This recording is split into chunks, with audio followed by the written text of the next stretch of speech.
having her here on the TCG side has been awesome. Yeah, it's been a pleasure. She's a real professional.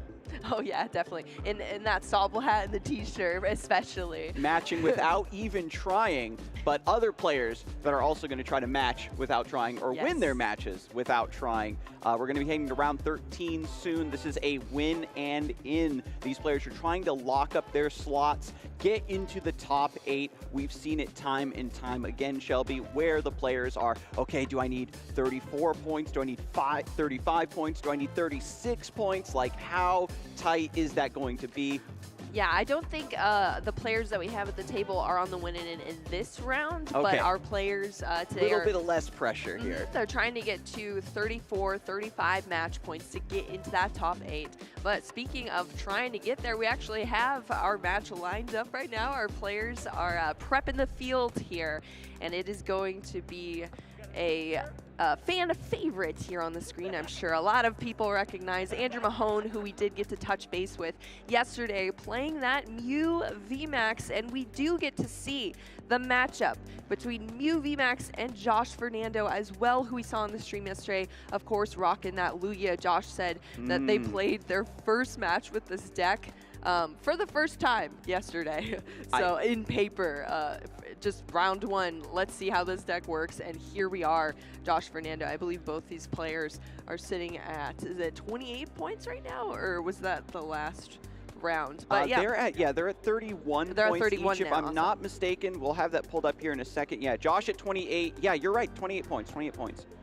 Okay, yeah, so still grinding out these matches, trying to get to where they can. So this is, I'm excited to see this, Garzik, because I'm sure a lot of people in our audience as well, we haven't got to see this matchup, and this was kind of a heavily anticipated one. How does Mew fare against Lugia? Because I've actually heard it both ways. Lugia players are, oh, Mew's easy. I can, like tie this up, or not tie this up, but take this game really quickly here. And the Mew players are, oh, I could deal with Lugia all day. So we're gonna see the this come to fruition here in this game. When you have 2 decks that are at the top of the metagame, and this was something that we got a chance to talk about a lot yesterday, is that you're gonna focus on just doing your deck's strong thing. I personally would give the edge to Mew because it does run a little bit more disruption, especially this variant of the deck from Andrew Mahone, running that Judge, shuffling cards back into the hand. He's been really feeling himself. You could really tell during the interview yesterday that he's confident that he can use those disruptive cards at the perfect moment to disrupt Josh. But Josh has the upside of massive plot armor. We saw him take down Lugia Mirrors, be in a very awkward, slow start, and just abusing his opponents for whiffing their early setups. And that's something that Mew is notorious for also doing sometimes. Yeah, I think this version is definitely a lot more consistent, especially with the Forest Sealstone that we have now. I mean, that's just like one extra thing added to this deck to just add to that consistency. So I'm really excited to see how this turns out, see if either of these players can grind out these match points, make it into potential top 8, depending on how things pan out for the rest of the day. But this should just be a good match to show on stream, too, with 2 very well-known players in the community. Mew having a much bigger showing at the other regionals that are going on this weekend, but now for Toronto, Lugia still remains the star of the show, and I want to see these 2 Titanic decks, these 2 Titanic players go head-to-head. But Josh starting off with a mulligan. So Andrew Mahone going to start with an extra card. That's not what you want to see against Mew. No, well, that's what the Mew player wants to see for sure. But yeah, Josh, I guess on the other side of that coin, because Josh got to start with a mulligan yesterday from their opponents in the match, and we did see him come out victorious in that match too. So yeah, it is definitely crucial. You don't want to ever give your opponent more cards, especially a Mew VMAX deck, but sometimes that's how the cookies crumble. So we'll see if that one card could make the difference here. I know that one battle VIP pass suddenly going to be drawn off the top. But that's Lugia also, it's a little scary. Whenever you open the game with Lugia, right, sometimes you get stuck with something a little bit awkward like Stoutland V in the active. If you aren't against a single prize deck, it can kind of get stranded there.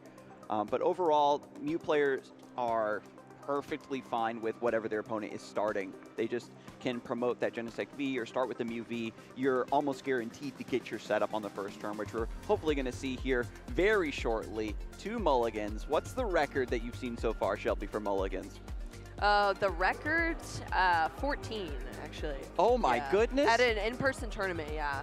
It was 14. Wild. I think it was in Baltimore, we got a judge ball where there were so many mulligans the judge had to come through to like manually start the game.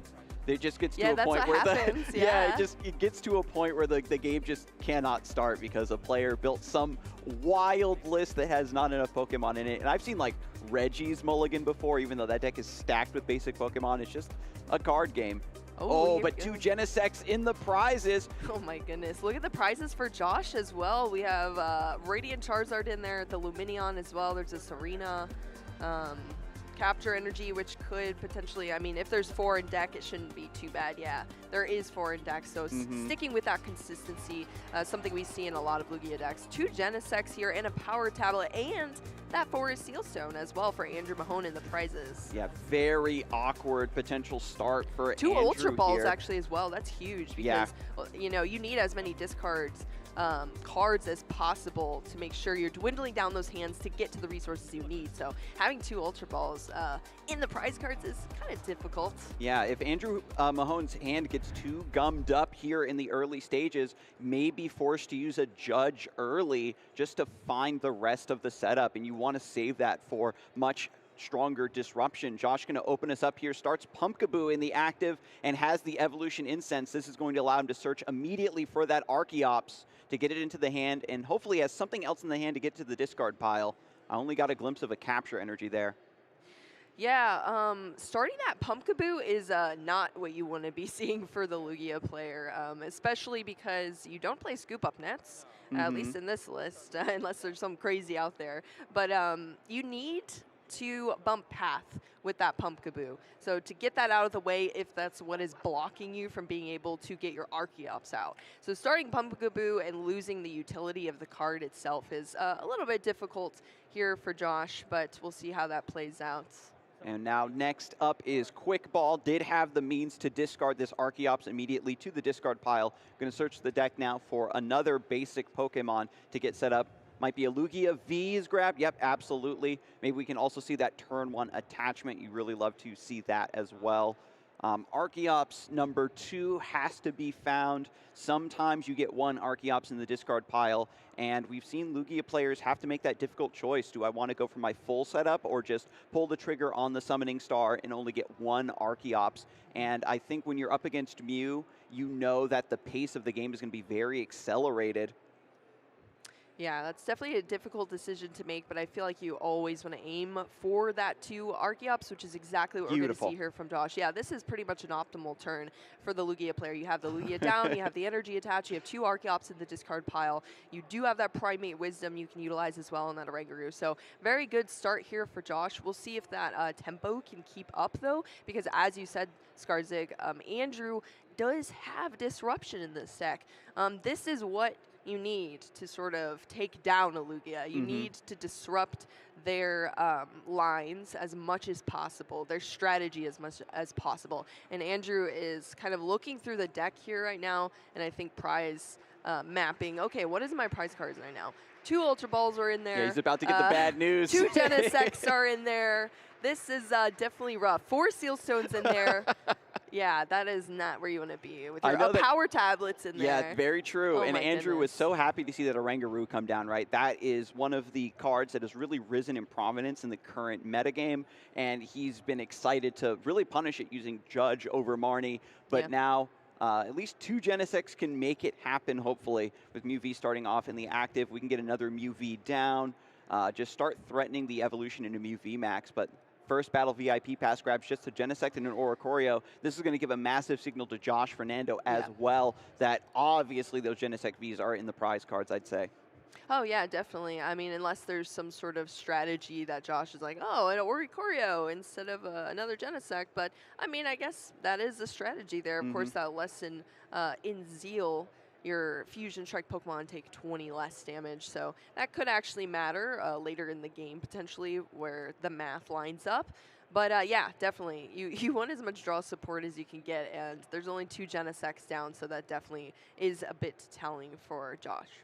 But fortunately, you can adapt to the situation pretty easily. Just gives you a bench slot for the Oreo Choreo, right? Sometimes players have all the Genesects in the world on the bench, and they never find the time to really get the Oreo Choreo down. This allows Andrew Mahone to adapt a more defensive stance, and then the 3 Mew V gives a lot of resiliency as well. If you can keep up that slew of attackers, right? If Lugia V-Star goes down, another Lugia V goes down, and then maybe Stoutland V or something goes down, that's the prize map right there. Double turbo energy attached to the Mew V in the active. So what's going to be huge in this turn is Andrew needs to get down that path to the peak, for sure, to shut down those Archeops coming out. It is already in hand. Which, Heads on the Cram-O-Matic. Oh, there we go. That is a discard to the Cram with the Ultra Ball, though. So, and of course, 2 other Ultra Balls are in the the prize cards.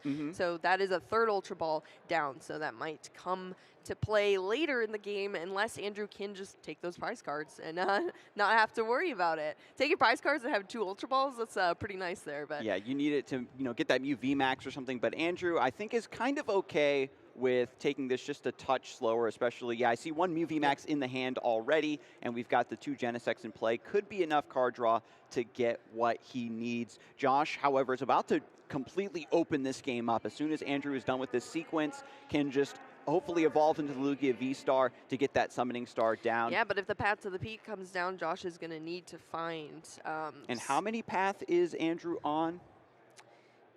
2 well, path. Okay, so 2 a couple. path, one's already in hand. Yeah, okay, that's okay. So Josh does have a bump of the stadium. Of course, Pumpkaboo's already in play, so that can't be utilized. There is a collapsed stadium in Josh's list, but he has to get there. And Lugia can lack in that draw sometimes, which is what we might see. Yeah. And this could be a huge turning point in this game for Andrew Mahone just putting that disruption card. Of course, you want to slap that down as the last thing you do, so that your opponent's like, okay, no path, I don't see path, and then it's the last play you make, and you're like, all right, go ahead, deal with this path to the peak. So now Josh has to sequence out of this situation, and that's going to be pretty tough here, but we do see that capture energy, so searching out another Pokemon. Usually when you're going against Mew, depending on what your strategy is, of course, we did see a lot of attackers, like the Radiant Zard and the Lumineon as well for Josh in the prize cards. So getting that second Lugia V is kind of going to be the strategy here, making sure that you have attackers lined up, because Mew VMAX can take some pretty large knocks.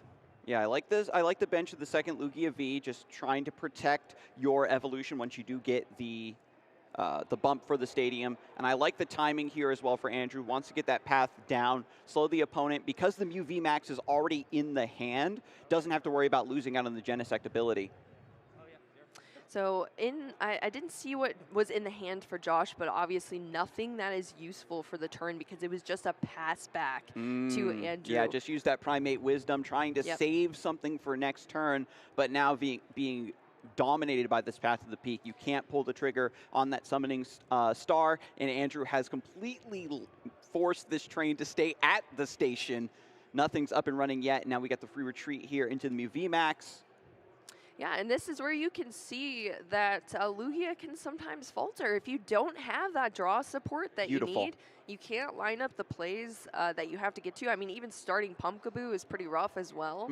So this is just tough. I mean, only 2 cards in hand for Josh, so this is just not a space you want to be in. But Andrew is going to get that early, I mean, first blood, pretty much. I like it. First pumpkin juice, I suppose, there, knocking out that Pumpkaboo for Andrew. So taking that single prize card, and that's all Andrew really needs to do, is just keep up this pace of taking prize cards every single turn. You can make certain plays depending on what you have in your deck to gust up certain attackers that you want to take off of the field. Things like the Yveltal that might be very scary against the Mew VMAX, because it just auto knocks it out, and that's what actually we're seeing. Josh is trying to find it, still playing towards that line, and that's the best part here, Shelby, is when these players are still behind, they're constantly assessing the situation, adjusting their game plan, still playing towards their win conditions, and trusting that I'll find a way to answer this path to the peak. If Josh had started any other Pokemon except the Pumpkaboo, had the quick ball, could have just grabbed it right now to bump that stadium and just been off to the races. But now just has to find that collapse stadium and the Lugia V-Star, but has to pass back. That is difficult. So now we're going to get a Techno Blast off of the Cross Fusion Strike to knock out this Lugia V. 2 more prizes going to Andrew Mahone. Not too much sequencing probably going to happen this turn because of the Path to the Peak turning off Fusion Strike system, but we can still see there's an Ultra Ball, there's a Cramomatic here. 4th Ultra Ball. There's 2 in the prizes, already got rid of 1 and now gets rid of the 4th, can get that next Mew VMAX, so now we have the proper setup. When you use Cross Fusion Strike to use Techno Blast off of Genesect V, that Pokemon cannot attack the next turn, so you have to make sure you retreat that to keep up your pressure. So the Techno Blast with the DTE does 190, so we are going to have to see some damage modifying here. Oh, just going to scoop it. Yeah, it has the Forest Steel Stone. And you can use that under peak. Yes, yeah, you can use that under peak, and that was actually the prize card that Andrew took there, that Forest Steel Stone that was right there for grabbing for Andrew. So, yep, that is going to go game 1 here for Andrew Mahone in this matchup, and this is just where you see that Lugia can really falter sometimes if you just don't have a good setup. I mean, Josh really had everything except for that Pumpkaboo start. Just poorly timed. That was so tough, because if Pumpkaboo wasn't started or wasn't in the prize cards, really all Josh would need is some sort of Pokemon search to get it out. Of course, not Capture Energy, because that would put it straight on the bench. You need to play from hand, but yeah, but honestly, Josh, I gotta admit it, I made that mistake before. Oh, really? Yeah. Oh, no! Or playing Luminia with the path in play. I think we've all been there, but it's just me. Chat's ripping me apart right now. Scrubzig on the desk. But Andrew Mahone, I don't know if you noticed it, Shelby, he kind of had this look on his face. I don't think that he kind of was breathing a sigh of relief, I felt, to take this early first win. He's pretty excited to get this early advantage. Perhaps in his mind, this matchup is a bit more even than we just saw in that first game. As I said, if Josh had started pretty much any other Pokemon in the active and had that Pumpkaboo to bump that stadium, then we would have gotten the Summoning Star. And I don't know if Andrew Mahone really is the main character for day number 2, can make the miracle happen once more, get that Path to the Peak set up on turn 1. Josh, no doubt, maybe wants to try to go first or second again. It's hard to say. Yeah, I mean, when your deck is catered to beat Lugia, which is definitely what Andrew's deck is catered to do, you're sitting pretty in these matchups. I'm sure he feels super confident going into this, as long as it's just like kind of a standard Lugia list. You know, sometimes you can get a little spicy here and there from the Lugia player. Of course, you can pretty much slot whatever you want into that deck, essentially. But yeah, I mean, Josh is just playing a pretty standard list here, so I'm sure Andrew has gone against tons of these Lugias and knows exactly which cards he needs. It could have gotten very spicy there if Josh had a better start because of the prize cards for Speaking Andrew. of a good start, now Andrew is the one who's got a mulligan. So Josh going to get an extra card. We saw a little bit of a choice there. Do I want to start with the Evital or the Luminion? Okay, so in the prize cards here for Josh, we do have a Lugia V, the Oranguru as well, a Luminion. Just can't stay away from prizing those Pokemon there. Yeah, the Oranguru is going to be really troublesome because that's a great way to just keep your hand moving, see an extra card every turn. So also those prize cards, that's huge, is there was 3 supporters in there. And those are all 2-ofs in this deck for Josh. So now they're 1-ofs in the deck because they're in the prize cards. So in the deck, if Josh is going to want to use that particular supporter, there was Serena, there was Boss's Order. Serena is huge in this matchup because you can get that extra draw support if you need it. But not having the Marnie, the Boss, and the Serena is really tough. Let's see. Forest Steel Stone back in the prize cards for Andrew here. An Ultra Ball, a Power Tablet as well. I didn't get to see the rest, but those are also pretty tough prize cards.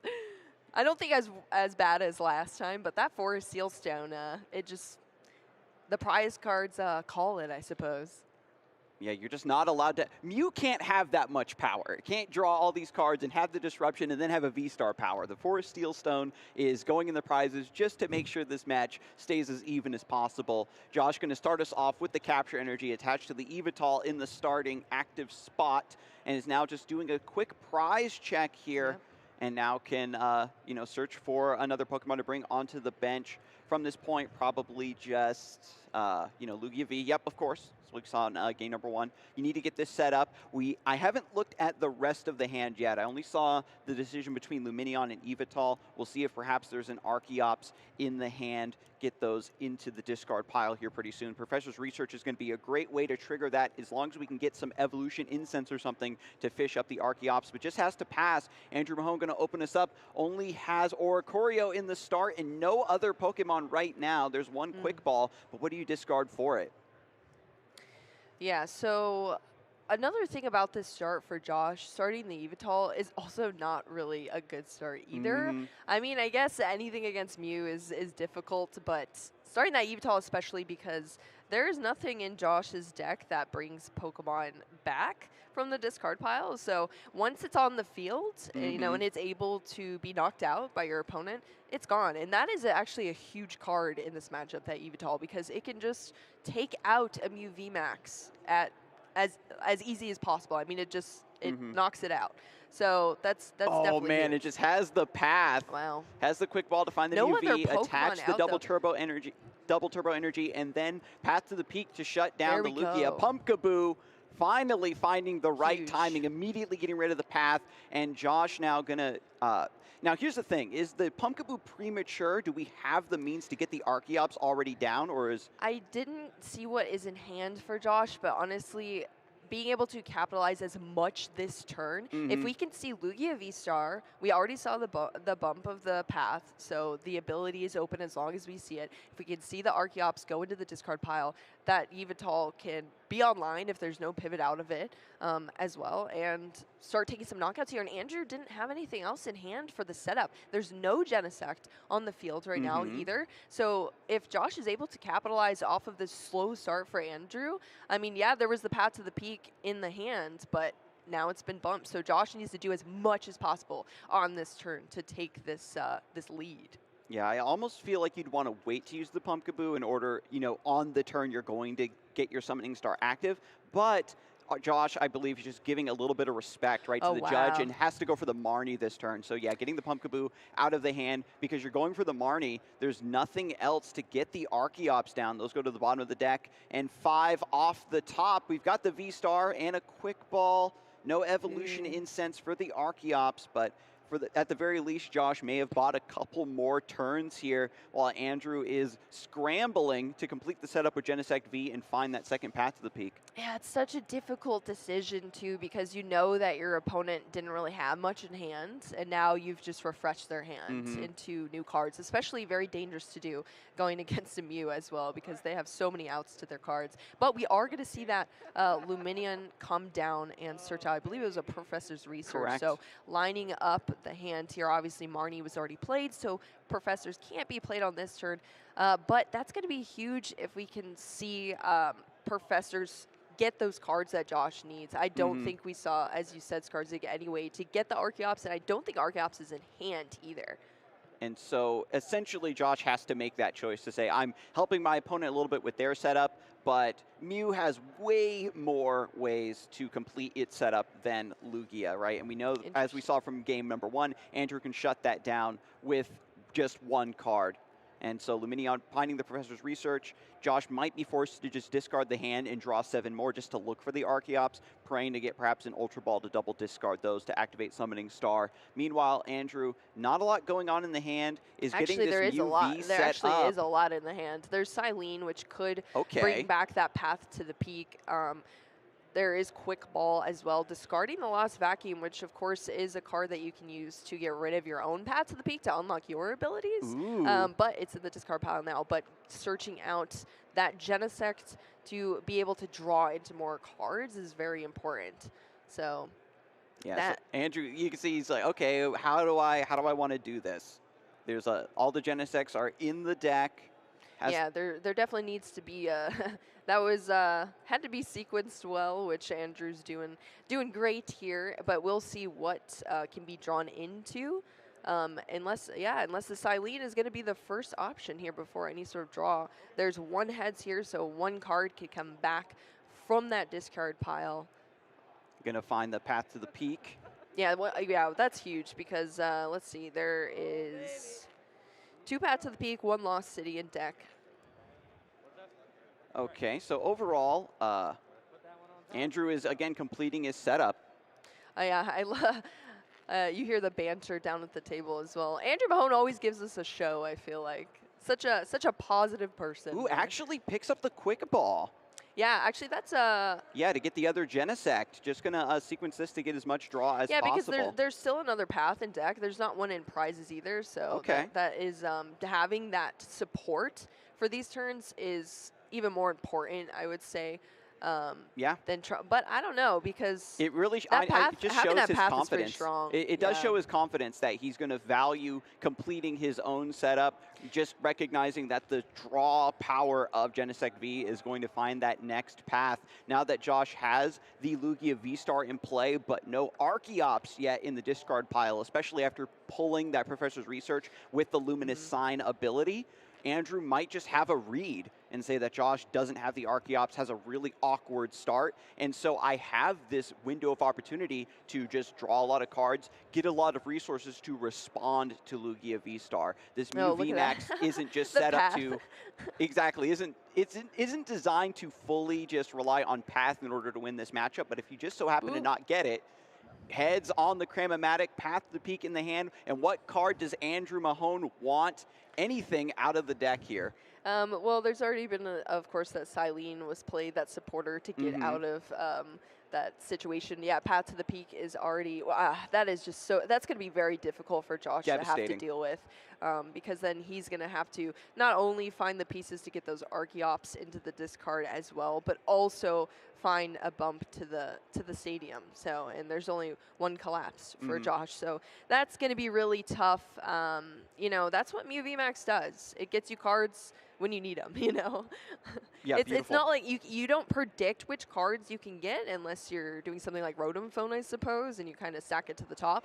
But still, you just play into exactly what you need. It goes so fluidly, and Andrew Mahone is just kind of running away with this turn right now. And to think that all of this spawned off of a Marnie as well from Josh. Yeah, because Josh, Andrew's hand was not good before that. Yeah, the Marnie cuts both ways. Josh is the one that is under the most pressure to complete the setup, and so you have to go for that Marnie just for the sake of seeing more cards out of your own deck. And you know that even if you didn't play the Marnie, you're going to try to keep Andrew on a clunky hand. There's no way to tell if that next top deck into a Cramomatic or something completely blows the game wide open. And now Quick Ball discarding a Quick Ball, failing that just to thin the hand down, the final Fusion Strike system being used to draw back up. And now with an attach and a retreat, we've got Mew VMAX in the active to take down this Evital. Just a little bit more sequencing, of course. Path to the Peak, hitting that spot. The stadium is now in play. Evital goes down. Ultra Ball in the hand for Andrew Mahone. First prize taken. And turn. Josh now once more using the Pumpkaboo. Yeah, back at the beginning of last game, pretty much the Pumpkaboo is stuck in the active. There. I mean, but can't Josh do anything to the Path to the Peak. Josh had to do it because the Pumpkaboo was the option there, and there had to be more cards from that supporter as well. So Professor's Research being played here, not to discard any Archeops, unfortunately. All right, so we've got the Collapse Stadium in the hand. We've got 2 Archeops in the hand, but we need something like an Ultra Ball to get these into the discard pile. Having that Stadium is so important. If Josh gives it away, you know what I mean, that he has a means to deal with it, then, you know, Andrew might just start throwing down the judges over and over and over again from this position. Yeah, absolutely. I mean, as we saw with the Silene play, getting that Quick Ball was so smart from Andrew because valuing the consistency of setting up your board versus just kind of what we were talking about. Could have been Path to the Peak out there.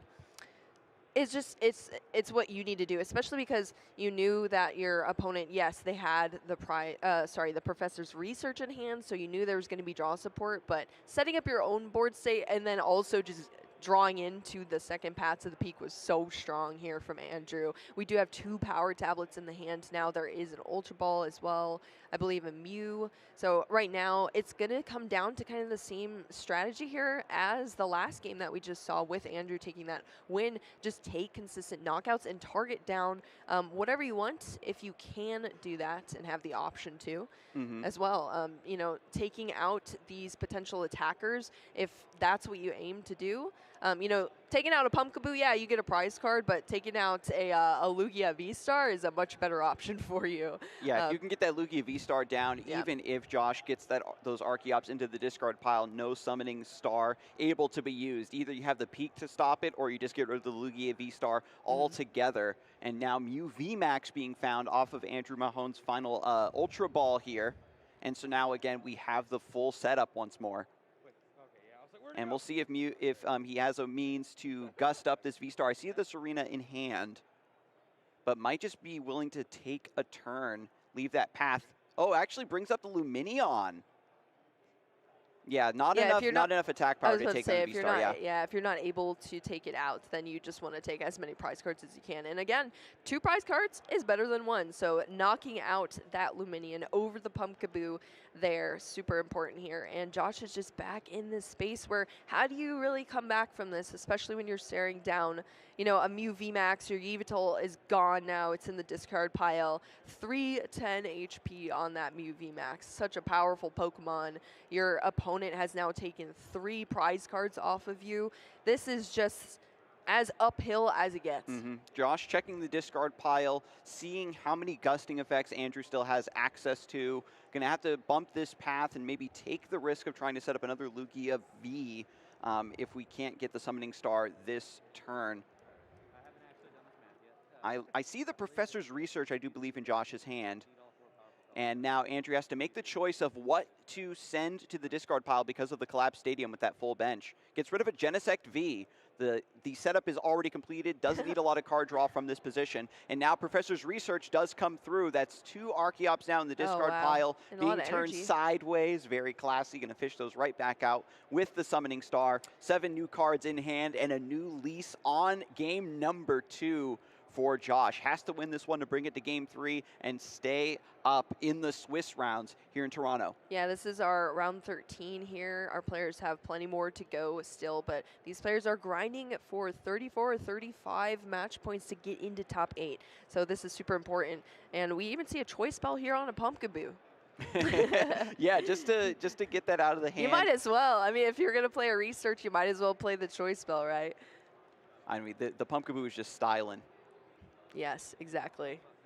So we are going to see how Josh is able to respond here. Of course, it is great to have that bump of the path because that allows you to actually use your Summoning Star ability, V-Star ability, which is big. But like I said, it is an uphill battle for sure here for Josh, especially already discarding so many resources and not in the order that you wanted to. It was so much more seamless on Josh's end as far as first turns go before in the last game that we saw. But now we're going to just try to see if Josh can clean things up here in time before Andrew knocks everything else out. Yeah, I like sending the Genesect V to the discard pile off the collapsed stadium because now the prize map is thrown off by Josh. We can't just take down 3 Genesect V to win the game. We have to get through a Mew VMAX as well. That 310 HP, still pretty difficult for this list to get through. A lot of powerful colorless energy does still need to be found in order to make it happen.